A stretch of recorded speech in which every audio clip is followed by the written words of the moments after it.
أعوذ بالله من الشيطان الرجيم. بسم الله الرحمن الرحيم.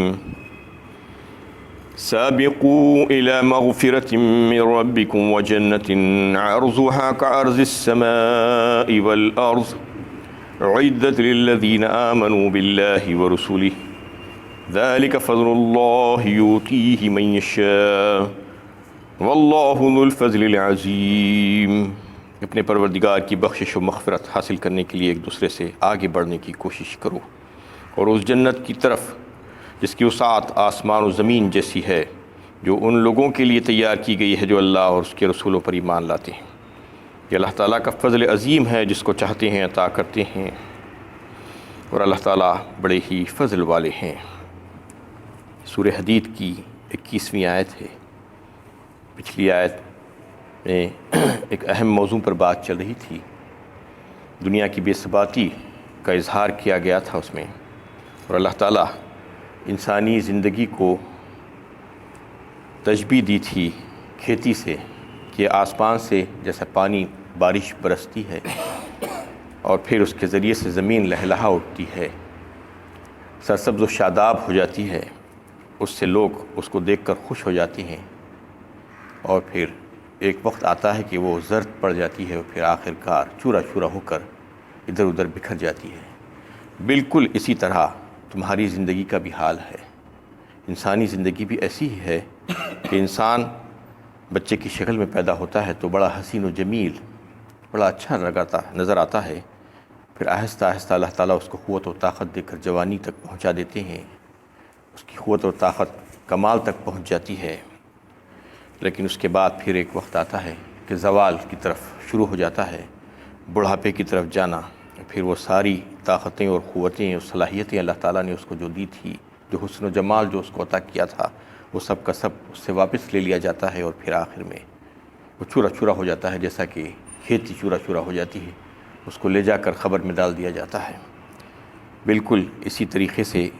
انہیں دنیا کی زندگی وما الحیات الدنیا الا متاع الغرور فرمایا گیا پچھلی آیت ہی میں، کہ دنیا کی زندگی ایک دھوکے کا سودا ہے، آڑے وقت میں تمہارے کام آنے والی نہیں ہے. تم اس کو جو سمجھ رہے ہو، جو دیکھ رہے ہو جس طریقے سے، ویسا نہیں ہے یہ، بلکہ کچھ الگ ہے. یہ ختم ہو جانے والی ہے، عارضی زندگی ہے. اس کی بے ثباتی کا اظہار اللہ تعالیٰ نے مختلف انداز میں سمجھانے کے لیے بتایا کہ یہ ناپائیدار ہے، اور یہ تغیر پذیر ہے، اور یہ زوال پذیر ہے، اور انتہائی حقیر ہے. یہاں کی ساری چیزیں، ساری نعمتیں، جو کچھ بھی لذتیں اور راحتیں تم کو حاصل ہیں، وہ سب کے سب عارضی ہیں. اس کے لیے تم کو جو ہے دنیا میں جو مہلت عمر دی گئی ہے، وہ بہت ہی حقیر ہے، بہت ہی قلیل عمر ہے، چھوٹی سی تھوڑی سی عمر ہے. اس کی تم فکر کرو، اس کو یوں ہی ادھر ادھر کر کے ضائع مت کر دو. جیسا کہ پچھلی آیت ہی میں بات بتائی گئی تھی کہ دنیا کی زندگی کا حال تو یہ ہے کہ کچھ کھیل تماشا، زیب و زینت، تفاخر اور مال اور اولاد میں ایک دوسرے سے آگے بڑھ جانے کی کوشش میں انسان کو لگ جانا، یہ تمام چیزیں دنیا کی چیزیں ہیں، دنیا کا خلاصہ ہے. اس کے پیچھے پڑھ کر اپنے وقت کو ضائع مت کرو. جو تمہیں دیا گیا ہے اس کی زیادہ فکر کرو تمہیں، کیونکہ تمہاری حیات جو ہے وہ برف کی طرح مانند کھل رہی ہے. ایک ایک دن تمہارا جیسا جیسا آگے بڑھ رہے ہو، تم موت کے قریب بڑھتے جا رہے ہو. تم اس کی زیادہ فکر کرو، تم اس کی قدر پہچانو، اور قدر پہچان کر اللہ تعالیٰ کی کہ جو آخرت کی جو فکر کرنا چاہیے تم کو، ویسے فکر کر کے اس میں آگے بڑھ جاؤ، اور اس میں آگے بڑھ جانے کی کوشش کرو. اور اللہ تعالیٰ کی جو مغفرت ہے، سابقوا الی مغفرۃ من ربکم کہا، تمہارے رب کی مغفرت کی طرف دوڑ لگانے کی کوشش کرو، نہ کہ دنیا کی چیزوں کے پیچھے. دنیا کی جو لذتیں اور راحتیں ہیں وہ یہیں پر رہ جائیں گی. تم کو اگر دوڑنا ہی ہے، تم کو اگر کوشش کرنا ہی ہے، بھاگنا ہی ہے، تو تم اللہ تعالیٰ کی مغفرت کی طرف دوڑ لگاؤ اور اس کو مقصود بناؤ. پھر یہ فرمایا گیا کہ جنت عرضها كعرض السماء، ایسا دوڑ لگاؤ کہ مقصود اس جنت کو بناؤ جس جنت کا حال یہ ہے کہ اس کا عرض زمین و آسمان کے برابر ہے. اس کی چوڑائی کا تذکرہ اللہ تعالیٰ فرما رہے ہیں کہ چوڑائی ہمیشہ لامبائی سے کم ہوتی ہے. چوڑائی جب زمین و آسمان کے برابر ہے تو لامبائی کتنی ہوگی انسان اندازہ نہیں لگا سکتا. اس کو صرف انہیں بتانے کے لیے بات بتائی جا رہی ہے، سمجھانے کے لیے کہ اتنی وسیع و عریض جنت ہے جس کو اللہ تعالیٰ نے اپنی ان فرمانبردار بندوں کے لیے بنایا ہے، تو اس کے لیے تم کوشش کرو، اس کے لیے دوڑ لگاؤ، اس کے لیے بھاگو اور دوڑو۔ اس کی جو وسعت ہے اتنی زیادہ وسعت ہے۔ ساریو الی مغفرۃ من ربکم وجنۃ ارضھا السماوات والارض اعدت للمتقین، فرمایا سورہ انعام 7ویں پارے میں اللہ تعالیٰ نے کہ دوڑو اور تیزی بتاؤ اس کی طرف، اور اپنے رب کی مغفرت کی طرف، اور پھر اس جنت کی طرف حاصل کرنے کے لیے جس کی وسعت زمین و آسمان کے برابر ہے، ساری کائنات کے برابر ہے فرمایا۔ تو ان دونوں آیتوں کو اگر ملا کر دیکھیں گے تو یہ بات سمجھ میں آ سکتی ہے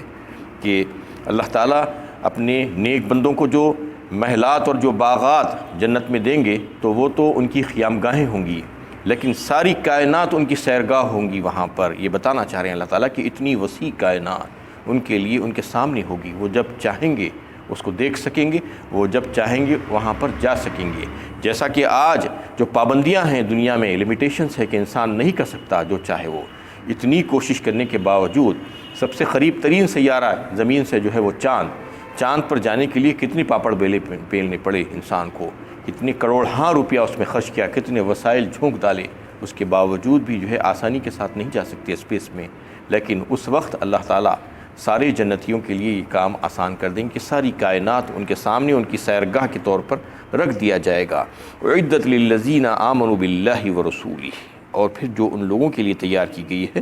جو اللہ اور اس کے رسول پر ایمان لاتے ہیں، یعنی یہ کن لوگوں کے لیے ہے جو خلوص کے ساتھ اللہ اور اس کے رسول پر ایمان رکھتے ہیں اور اطاعت اور فرمانبرداری میں زندگی گزارتے ہیں۔ ذالک فضل اللہ یؤتیہ من یشاء، یہ اللہ تعالیٰ کا فضل عظیم ہے، یعنی اللہ تعالیٰ جس کو چاہتے ہیں عطا فرما دیتے ہیں۔ واللہ ذو الفضل العظیم، اللہ تعالیٰ بڑے ہی فضل والے ہیں، یعنی اللہ تعالیٰ جب کسی کو دینا چاہتے ہیں تو اسے کوئی روک نہیں سکتا، اور جسے روک دیتے ہیں اپنی عطاؤں کو اسے کوئی جاری نہیں کر سکتا۔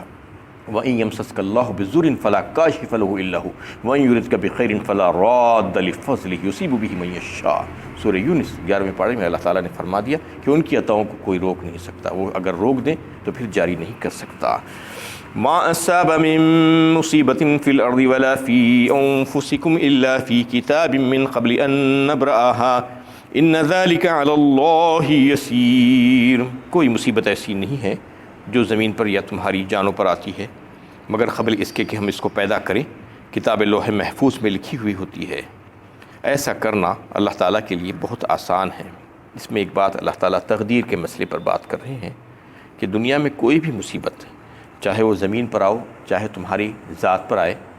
وہ سب کے سب ہم نے اس کو پہلے ہی سے لکھ کر چھوڑ دیا ہے۔ ایسا نہیں ہے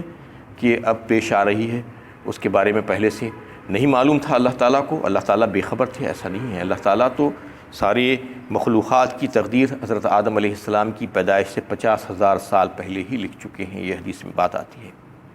تو جو بھی انسان اور دیگر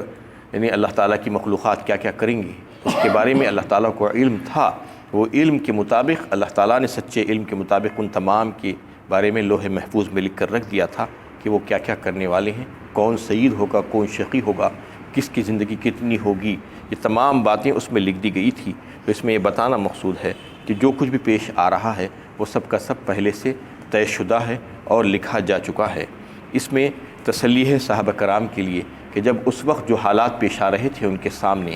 کہ یعنی مسلسل ان کے اوپر ظلم و زیادتی ہو رہی تھی کفار کی طرف سے، اور مسلسل لڑائی اور جنگوں میں جو ہے وہ زندگی جی رہے تھے، اور یعنی ہمیشہ ایسا دکھ رہا تھا کہ کب وہ کفار اور مشرکین دشمنان اسلام ان کے اوپر حملہ آور ہوتے ہیں۔ اس طریقے سے معاشی مقاطعہ اور دیگر تکالیف کا سلسلہ چل رہا تھا، اور پھر یعنی شکوک و شبہات یعنی منافقین کی طرف سے جو ہے پیدا کیے جا رہے تھے، لیکن اس کے باوجود بھی مسلمان ٹس سے مس نہیں ہو رہے تھے، بڑی ثابت قدمی کے ساتھ ان لوگوں کا مقابلہ کر رہے تھے، لیکن حالات بہت یعنی بس سے بدتر ہوتے جا رہے تھے، صبر آزما تھے، یعنی مشکل سے مشکل ترین ہوتے جا رہے تھے۔ تو اس وقت ان کو تسلی دی جا رہی ہے ان حالات میں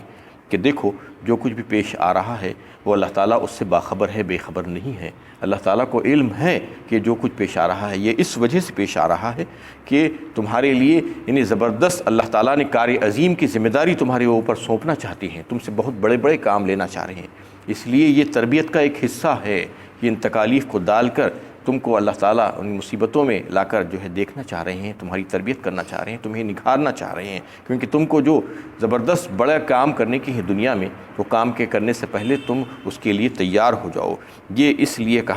کیا جا رہا ہے، اس کے لیے تم کو زیادہ فکر کرنے کی ضرورت نہیں ہے۔ اور یہ تمام کام اللہ تعالیٰ نے ان تمام چیزوں کے بارے میں جو لکھ کر چھوڑ دیا ہے، جو تقدیر الہی کا جو معاملہ ہے، وہ اللہ تعالیٰ کے لیے بہت آسان ہے۔ اللہ تعالیٰ جو ہے ساری مخلوقات کے بارے میں علم رکھتے ہیں۔ لِكَيْ لَا تَعْصُوا عَلَىٰ مَا فَاتَكُمْ وَلَا تَفْرَحُوا بِمَا آتَاكُمْ وَاللَّهُ لَا يُحِبُّ كُلَّ مُخْتَالٍ فَخُورٍ۔ یہ سب کچھ اس لیے ہے تاکہ دنیا کی کوئی چیز تمہارے ہاتھ سے نکل جائے تو اس کا رنج نہ کرو، کہ اس کا ضائع ہونا لکھا جا چکا ہے، اور کوئی چیز اللہ تعالیٰ تمہیں عطا کرے تو یہ سمجھ کر نہ اتراؤ کہ یہ تمہاری عقل و تدبیر سے ملی ہے، اور اللہ تعالیٰ کسی اترانے والے شیخی باز کو پسند نہیں کرتے۔ اس میں بالکل ایک حقیقت کو واضح فرمایا ہے اللہ تعالیٰ نے کہ دو ہی صورتیں ہوتی ہیں۔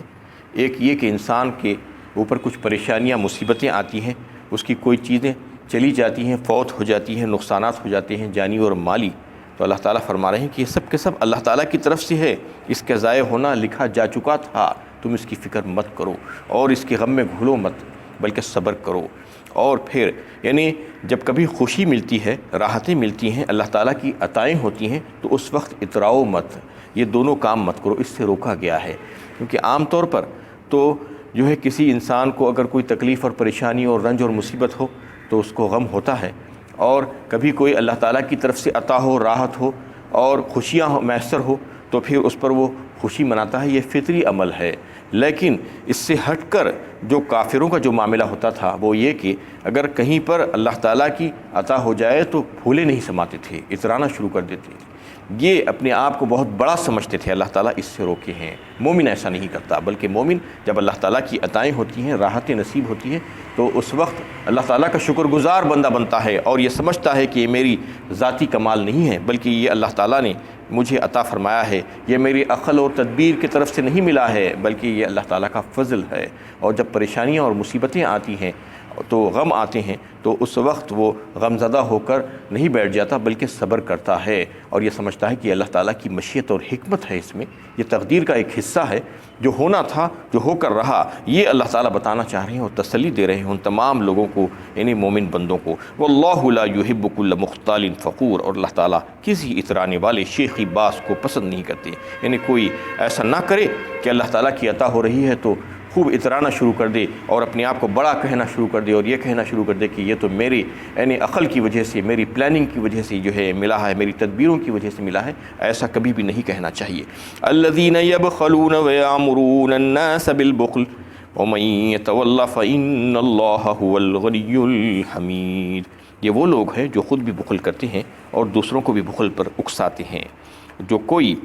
روگندانی کرتا ہے تو اللہ تعالیٰ اس کو کہ اللہ تعالیٰ کے پاس اس کی کچھ پرواہ نہیں، بے شک اللہ تعالیٰ بڑے ہی بے نیاز ہیں اور خوبیوں کے مالک ہیں۔ اس میں ان منافقین کا حال بیان کیا جا رہا ہے جو دعویٰ تو زبردست کرتے تھے کہ اللہ پر ایمان رکھتے ہیں ہم، اور رسول کی ہم پیروکار ہیں اور اس دین کے ماننے والے ہیں، لیکن دین کے سلسلے میں جب کبھی کوئی پریشانی آتی اور ان سے مال طلب کیا جاتا تو ایک پیسہ بھی دینے کے لیے تیار نہیں ہوتے۔ اس وقت یہ کہتے کہ پیسہ کیوں ضائع کریں، ہم نہ صرف خود خرچ نہیں کرتے بلکہ دوسروں کو بھی اس بات پر آمادہ کرنے کی کوشش کرتے کہ خرچ مت کرو، پیسہ ضائع ہو جائے گا، کیوں خرچ کر رہے ہو۔ یہی ان لوگوں کا حال تھا، اللہ تعالیٰ اس میں بیان فرما رہے ہیں کہ وہ لوگ پلٹ جاتے تھے جب مال خرچ کرنے کی نوبت آتی تھی۔ یہ منافقوں کی چال بازی تھی اور ان کی حرکتیں تھیں۔ وَمَن يَتَوَلَّ فَإِنَّ اللَّهَ هُوَ الْغَنِيُّ الْحَمِيدُ، اور کوئی ایسا کرے گا، اس سے روگردانی کرے گا، احکام الہی سے پیچھے ہٹنے کی کوشش کرے گا، تو یہ سمجھ لینا چاہیے کہ اللہ تعالیٰ تو غنی ہیں، اللہ تعالیٰ تمہارے محتاج نہیں ہے، کسی اور سے کام لے لیں گے وہ، اور وہ الحمید فرمایا، حمید ہے، وہ سراپا خوبیوں کے مالک ہیں، اپنی ذات میں محمود ہیں، ان کو کسی کی ضرورت نہیں ہے، کسی کی حاجت نہیں ہے۔ لَقَدْ أَرْسَلْنَا رُسُلَنَا بِالْبَيِّنَاتِ وَأَنزَلْنَا مَعَهُمُ الْكِتَابَ وَالْمِيزَانَ لِيَقُومَ النَّاسُ بِالْقِسْطِ، یقیناً ہم نے اپنے پیغمبروں کو نہایت واضح احکام دے کر بھیجا اور ان کے ساتھ عدل و کتاب اور انصاف کی تعلیم نازل کی، لیقوم الناس بالقسط، تاکہ وہ لوگ انصاف پر قائم رہیں۔ اس میں اللہ تعالیٰ اپنے رسولوں کو بھیجنے کا جو سلسلہ قائم فرمایا اس کی علت بتا رہے ہیں کہ ان کو ہم نے رسولوں کو جو بھیجا تو سب سے پہلے واضح نشانات دے کر بھیجی، آیتیں دے کر بھیجی گئی ان کو، یعنی معجزات۔ عام طور پر پیغمبروں کو اللہ تعالیٰ معجزات دے کر بھیجا کرتے تھے تاکہ وہ لوگوں کے سامنے جا کر اپنی نبوت اور رسالت کی صداقت کے طور پر دلیل کو پیش کریں لوگوں کے سامنے۔ لوگ دلیل مانگتے تھے تو دلیل اللہ تعالیٰ کی طرف سے معجزہ ہوتا تھا، اس کو پیش کیا جاتا تھا۔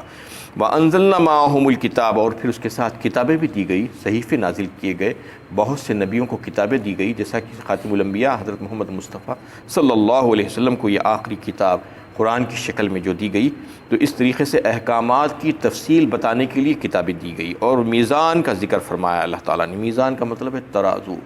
تولنے کا جو پیمانہ ہے اس کو دیا گیا۔ ایک تو یہ ہے کہ صحیح معنوں میں، حقیقی معنوں میں بھی جو ہے ترازو کو، یعنی روایتوں میں بتایا جاتا ہے کہ نوح علیہ السلام کے اوپر اتارا گیا تھا آسمان سے ترازو کو۔ اس میں اس لیے جو ہے نازل کرنے کا بھی ذکر آ رہا ہے۔ نازل ہونے کا مطلب اصل میں تو آسمان سے نازل ہونا ہوتا ہے، لیکن اس کے علاوہ بھی جو ہے زمین سے جو چیزیں اللہ تعالیٰ دیتے ہیں، پیدا فرماتے ہیں، عطا فرماتے ہیں، اس کو بھی نازل ہونا ہی